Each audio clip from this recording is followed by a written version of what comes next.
everyone, welcome. Just before we start, I just wanted to say, no, I'm not claiming to be an instructor. This is what I was thinking at the time. Whether the concepts be right or wrong, this is what I'm thinking at the time. And it's a learning process.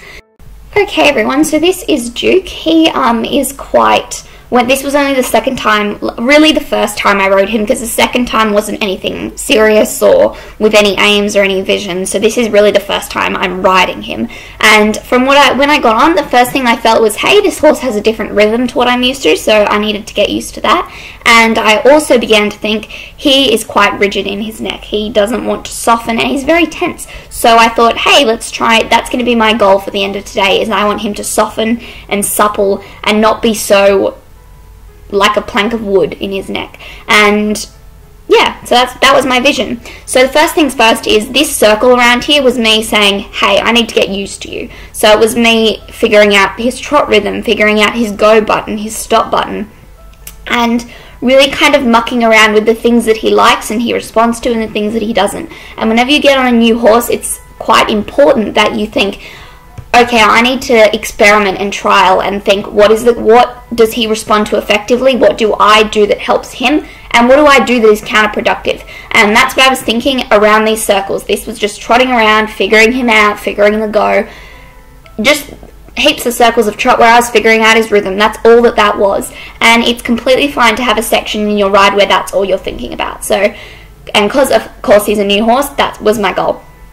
So then we started to, that was the first moment of softness we had in the ride, and it only lasted for about a millisecond. But I'm looking for those little pockets of what the vision that I want, the little pockets that I get of that vision, I reward them straight away. So as soon as he did that, I said, good boy, good boy. And I'm trying not to be too stiff with my arms. It was kind of hard because I'm trying to encourage him to fall into the contact, but then again, I didn't want to force it because he will become more uncomfortable and more resistant.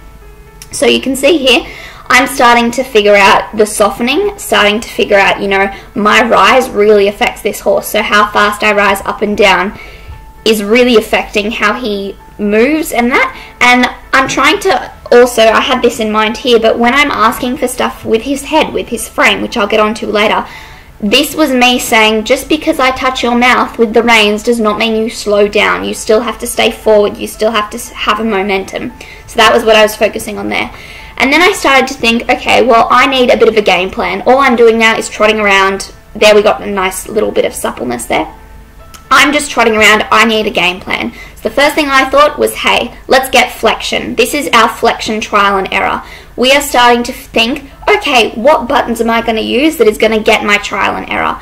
And we literally just went around for a few circles, me just testing and saying, okay, well, does it work when I apply heaps of pressure with my inside leg? Is that all that I need to do? Does it work when I twist my body, which is something you shouldn't do?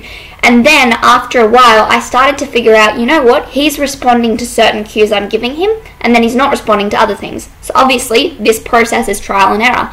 And then I thought, hey, I found my Flexion answer, and we get it there if you really look. He thinks this is the section where he gets the Flexion. And I thought, well, hey, what did I do there that got the Flexion? Because now I can use that. And the way I got that Flexion was I applied heaps of pressure with my inside leg.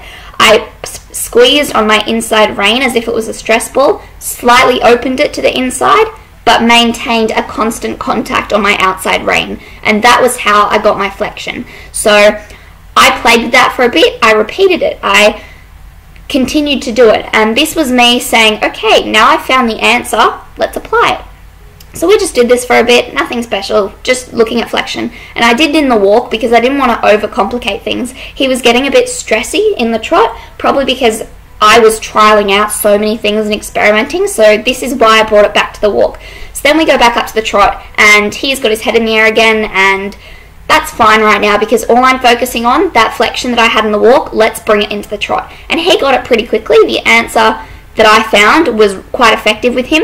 So now I thought, hey, let's move into frame trial and error. Let's start to get his head down a little bit, and let's experiment with ways in which I can get this. So here, there was a few things I tried. At first I wasn't being very clear with anything, and I get frustrated watching this back because I can tell I'm not being clear with anything. He was confused, my cues weren't clear. I was at first just mucking around with the bit, just playing around. That wasn't working. Then I thought, hey, maybe if I just shoot this horse forward, he is going to just fall into the frame. No, that didn't happen either. So this was, whenever you're not getting an answer, keep changing it. If you're not getting what you want, you need to change how you're asking. Otherwise, you're not going to get what you want. And eventually, we did begin to find that answer. And you can see too, you know, he's quite resistant. And when my horse, the horse that I'm riding, I should say, when the horse that I'm riding is being resistant, there's an extent to which I work at what I'm doing. So if we just did this for ages and there was nothing working in this circle, I wasn't getting the buttons that I wanted and it was frustrating me. So I brought him back to walk and I was like, you know what, let's try again. So I had a walk break and then I brought him back up and I said, okay, fresh mind, you're going to ask for something and that's all you're going to ask for. I don't want you to ask for 50 million things at once, was what I told myself. And eventually we started to get an answer and he started to soften and he started to think, hey, oh, I actually need to come down into the frame, as you can see there.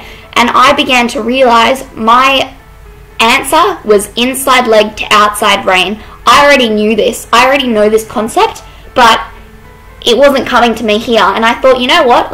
Inside leg to outside rein appears to be working. He appears to be softening. Yes, it's not a perfect frame. It's not completely consistent. He's not keeping it. But the inside leg to outside rein is getting me the result I want more than anything else that I've tried. So let's go into depth a bit how I did that. So my inside leg to outside rein, all I'm doing is applying heaps of pressure with my inside leg and I'm trying to think about catching the energy in my outside rein. So instead of playing with my inside rein and using that for frame, I'm asking my outside rein for frame and using my inside leg only for flexion. So once I had that answer, and you will feel that after your experimentation, once I had the answer, I needed to be clear with my instruction and very consistent. So I didn't want to be asking for 50 million things at once. The only concept I want now is inside leg to outside rein, inside leg to outside rein. And I continually did it and did it and did it. And eventually we were getting a nice frame. It wasn't perfect, it wasn't lasting, but we got it. And every time we did get it, I made a big effort to give heaps of reward. I said, good boy, the whole time I was talking to Duke, the whole time around the arena. And I was saying, good boy. And every time he gave me a bit of frame, I softened with my contact and gave him a bit of a release on the pressure. And that release on the pressure should encourage him to do it in the future, because he thought, hey, when I go onto the frame, the pressure gets released, so maybe I should do the frame more often. And it's very important that you incorporate reward, because otherwise he's thinking, well, what am I doing this for? Anyways, you guys, so that was my process on how I came to what I came to in the end. And no, it's not the complete picture, it's not the perfect visual of what I had in mind, but I did some experimentation, I found my answer.